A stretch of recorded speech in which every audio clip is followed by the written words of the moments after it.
call turkeys? Turkeys, yeah. Yeah, no doubt. For what they do.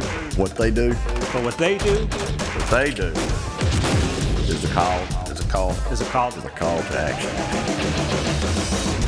We're able to wear our camo because they wear theirs.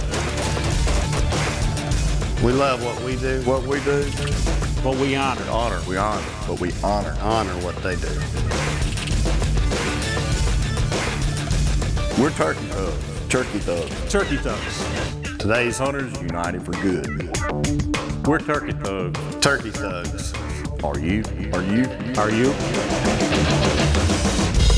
Mossy Oaks Turkey Thugs is brought to you by Walmart. Be sure to look for your Turkey Thug gear at your local Walmart. Every sale supports the Outdoor Recreation Heritage Fund. Be a hero. Thank a hero. Section 1, question 10.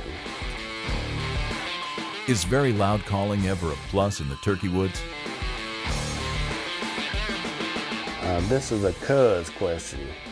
As cuz is the master of loud calling. Keith Kelley, the Swamper. The only time I call loud, maybe a real windy day, I may call loud, or if I'm trying to locate. And even if I'm going around trying to locate a turkey, I'll start out soft calling, because there may be a gobbler out there 100 yards that you don't know is there, and you jump out of the truck and hit a tube call as cuz would do, and you may blow him out of the woods. So, I mean, even locating turkeys, start quiet, then work yourself up to loud.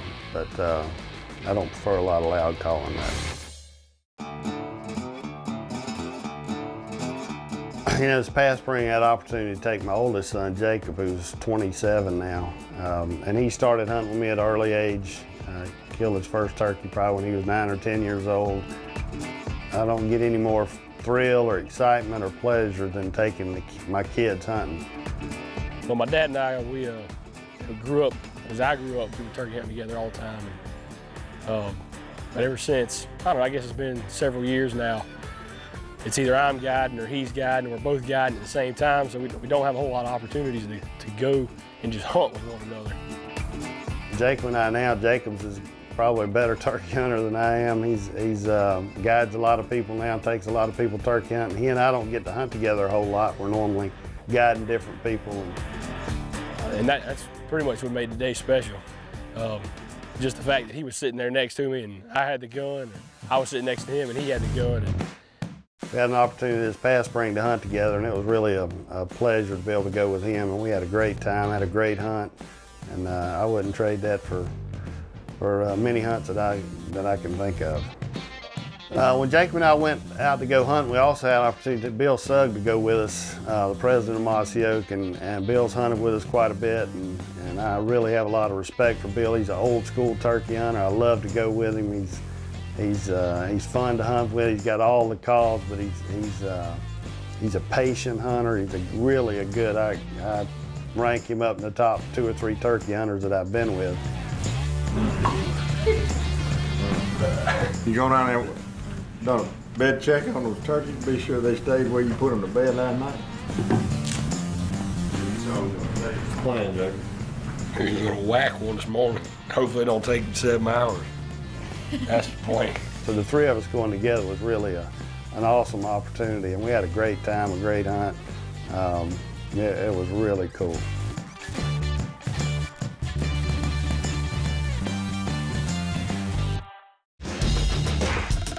Mossy Oaks Turkey Thugs is brought to you by Walmart,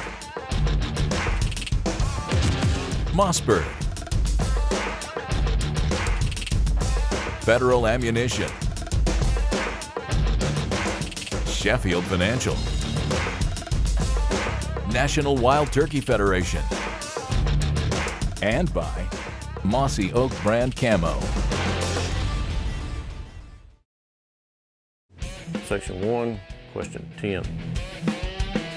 Is very loud calling ever a plus in the turkey woods? Yes, especially in windy conditions. Greg Briggs, the Hammer. You know, this past spring, if we had not called really, really loud, we wouldn't have had any success on a particular day.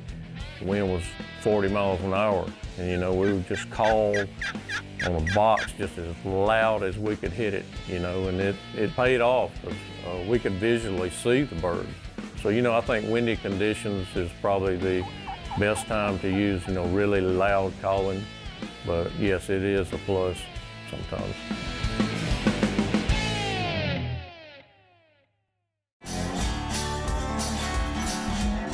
We went out that morning, we kind of scouted this area. I'd scouted this area with a small food plot and knew that turkeys were roosted right there, somewhere pretty close to that food plot. So we got in there, it was really dark. Got in there well before daylight because we weren't exactly sure where they would be roosted. Could be roosted on the edge, didn't want to booger them. So we got in there real early. Also had Mr. Bill Suggs with us, and he's one of the best turkey hunters I've ever seen. It's always a blast having him with you. So we get in there and start building our blinds, trying to be quiet and still dark, and got set up a little bit. And so we all get situated in the edge of the food plot there. And my dad and I were sharing the same tree, and like I said, I don't know how long it's been since we shared the same tree. Yeah, turkeys right behind us rested in those trees. Yeah, I don't think we're gonna have to do a whole lot of calling and calling them for them. No, they probably lie down right there in the edge of the field. boy, it wasn't long, just behind me, over my shoulder, behind us, just off the food plots, some hens started tree yelping a little bit, cackling some, and Mr. Bill got a little excited. He started having to talk to them, which made me a little nervous. I thought we were all good, just let them have their time in the tree and then we'd start calling to them. But when Bill started calling and I started calling a little bit, Jake, when we had the hens going in the tree, we knew the gobbler was up there, and then he sounded off and he gobbled a couple times on the limb. And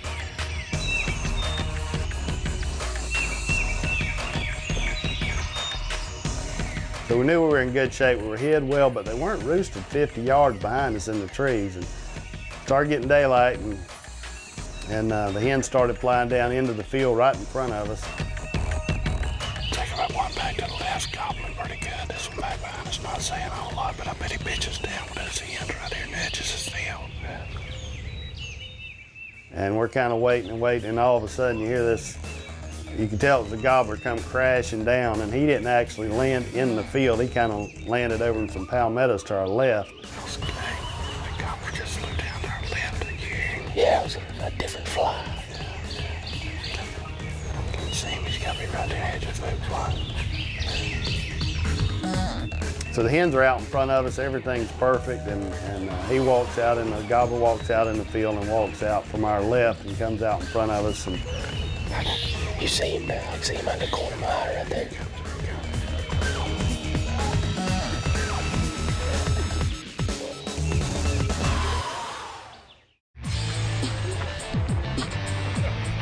Mossy Oaks Turkey Thugs is brought to you by Walmart.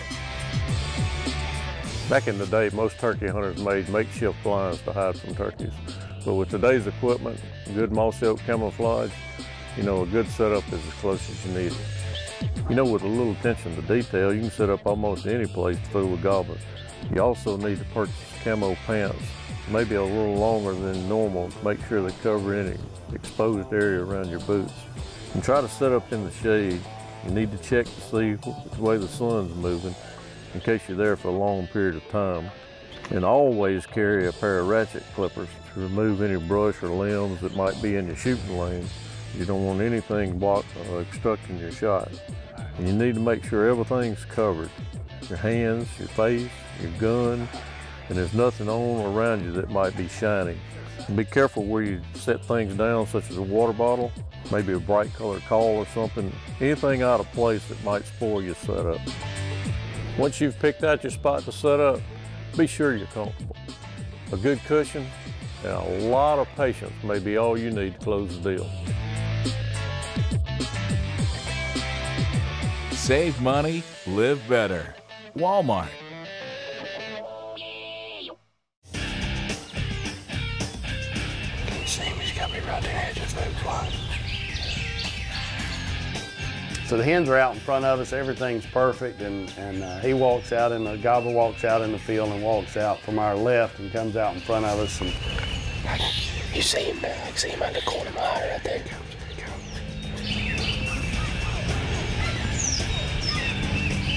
Just let him come on out there to see him.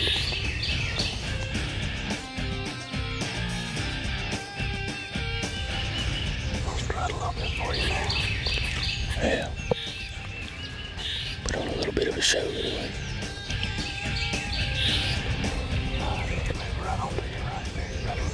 Get your gun up there. Go ahead and take care of business. Take his head up. Go ahead and take it.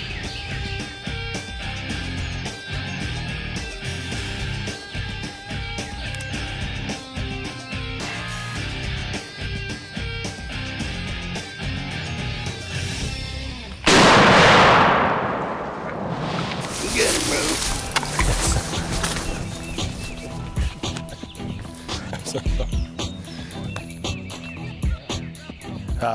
Just to be able to do that with Dad and Mr. Bill and with Steven, I mean, it was just a great hunt. Good turkey thing, sure is. Yes, sir. Yes. Nice sharp bird on him, got a good beard on him. Those two, was that a classic hunt or what? The rooster right there behind us flew down right in front of us. They don't call you the swamper. Yeah, right. Yeah, that's the first time we hunted together in a long time. It's special. I mean, that's always special with your kids. I know you're looking forward to Gregor getting here to hunt with him. That's what it's all about, but I can just tell you, y'all hadn't forgotten how. Yeah, we had plenty of help this morning, though. That turkey thug gun put a hammer on him, didn't it? I mean, he didn't flop a lick, just boop. But since some other birds are gobbling, passed the torch here, the turkey thug gun. And we go for the swamper turkey thug, the turkey swamper junior. Go get another. That's right.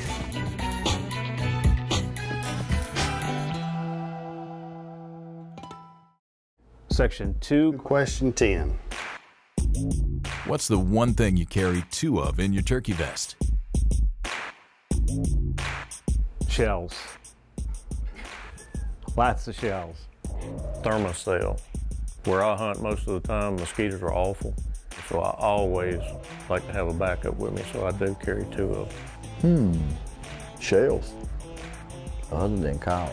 Pair of gloves. Thermocell refills. Definitely need them in Florida.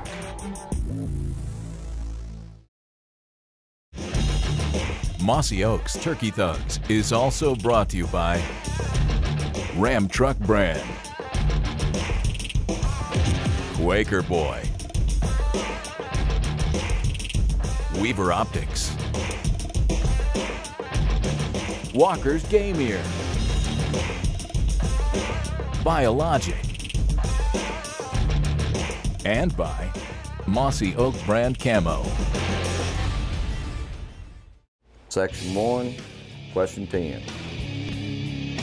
Is very loud calling ever a plus in the turkey woods? I think at times when you have high winds and and the woods are noisy, I think loud calling will provoke the gobble. Bubba Bruce, just Bubba. Whereas you were doing soft calls, soft yips, this, that, and other, they may not hear it. So yeah, there is times you need to throw a loud call, say a tube call, box call, even a boat paddle sometimes. But get that high pitch to where those turkeys can hear you, and maybe you can hear them, and try it like that. Well, after Jacob killed his turkey and we did a little celebrating and high-fiving and all, it was still only an hour after daylight, so we're kind of doing the father-son thing, and Jacob wanted me to go with the gun, and he and Bill go and do the calling, and we set up on the road, and we had a close encounter with this turkey 2 different times. Bill and Jacob were set up behind me. I was kind of set up on the road, and we never could just get it right to have a good, clear, open shot on this turkey. And I'm not exactly sure what happened. I think the swamper and his camera prowess, I don't know, he messed the cameraman up. It's not the cameraman's fault. He shifted right into the way of the camera. Hey, bro, would you do me a favor? Bend over. you're talking to the wrong one, you need to kick. He could have killed him. I could have killed him, you can't. Just couldn't get it first time. I could have killed either one of them. He's like, I ain't got nothing, I'm blocked. You got me blocked. And turkey just gobbled. Yep, we get him in the swamp. Let's go in the swamp, man. Darn this, I'm about tired of these guys. I'm wore out. I won't get a whole lot easier than this. I'm wore out. It didn't happen. Yeah, we had a great time, a great encounter. A lot of gobbling just didn't all come together, so. Call Thug with Chris Kirby. Chris, I know, you know, it's turkey hunting, we all try to carry separate, different calls, this and that. But how many mouth calls do you carry when you go to the woods? What do you typically carry? You know, I'm probably not a good one to ask that question because I have access to a lot of them. Right. But generally speaking, I have between 6 and 10 mouth calls, but I probably really only use 2 or 3 of them. Right. You know, everybody has their favorites, and I do. And you know, mouth calls, they're fantastic because your hands are free. You can control a lot more, and you control your gun. You know, each call sounds different, so you sound like a different hen. I have changed mouth calls calling a turkey. So 6 to 10 different cuts to give me the variety when I'm in the field. Well, that's a good tip. You know, and I think you're right. You know, to carry at least 3 or 4 with you. Different, you know, different tones, this, that, and other. But that's a good tip for beginners. You know, learn how to use them all. That's absolutely. Fundamentally, they all operate the same. Right. Just give you a little different tone. Right. Thank you, Chris. Good tip. Call Thug, brought to you by Turkey Thug Calls, powered by Quaker Boy.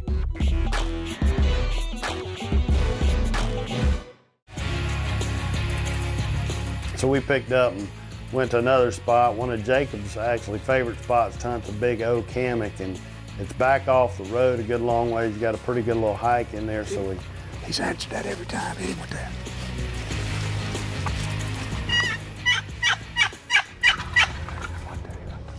So we slipped on into this oak hammock and got set up. And so we got in there and got set up, and again, Bill and Jacob got behind me and started calling a little bit. And Started calling a little bit again, here they come. You can tell they're covering the distance, gobbling pretty good. And there was a big blowdown about 15 yards in front of where I was sitting, and the thinking was they would walk around one side or the other of the blowdown and we'd have a clear shot. Oh, there he is, there he is. Those 2 of them. Lo and behold, they walk up right behind this blowdown. It was a big tree, which wasn't the problem, but there were grapevines and vines all over this tree. Boy, stick right there.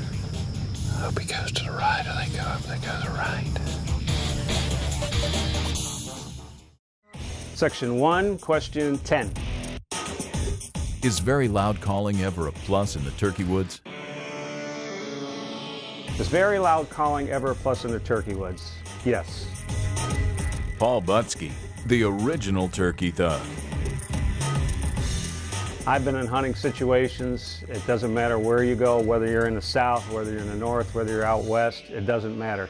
A lot of times you'll hear a gobbler responding to the loudest, trashiest mouth hen in the bunch.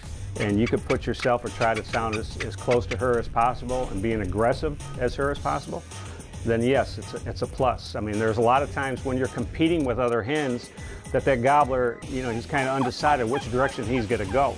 And sometimes it's a competition between you and that hen, and sometimes you're going to have to try to outweigh her. Section 1, question 10. Is very loud calling ever a plus in the turkey woods? If Cuz is going to be watching this, yes. Bob Walker, the sniper. I think very loud calling, locating turkeys is good. Of course, you always have some windy days that, you know, you need to try to, especially out west hunting, if you're out there, sometimes it seems like the wind blows constantly. That always helps out there. You have to, you know, blow through that wind somehow loud. So yeah, there's some times when it's a plus to call loud.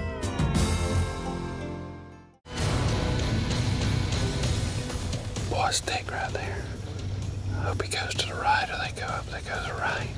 And they walk up right behind these grapevines, and you can tell they're getting nervous, they're fixing to bust us. I don't know what he's doing, so now I'm thinking, all right, here we go with the 3 turkey situation again. They're gonna walk all over him, he's not gonna get a shot off. He's wanting to go right a little bit. Here they come. There was a little opening in the grapevines, and when it was time to go, we went and took the shot. Got him. It was pretty cool. We had another opportunity there within probably 2 hours of Jacob killing his turkey. I killed a really good turkey, and the three of us had a really good, awesome morning. You know, I keep saying every year it can't get any better, it can't get any better, but I don't know that it can get any better than Jacob and I both. The only way it's going to get better if we go up there and eat some of Miss Kelly's breakfast. Well, I'm ready to do that. I'm ready. He will. One more high five for everybody. Everybody. Thank you, good Lord. Thank you, good Lord.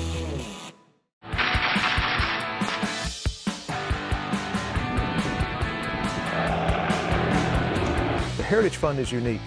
This has never been done before. We want to set aside a large sum of money to take care of just not today's wounded, but for generations to come. And if you think the war is over, just take a look at the world around us today. For more information about the Outdoor Recreation Heritage Fund, visit pvaheritagefund.org.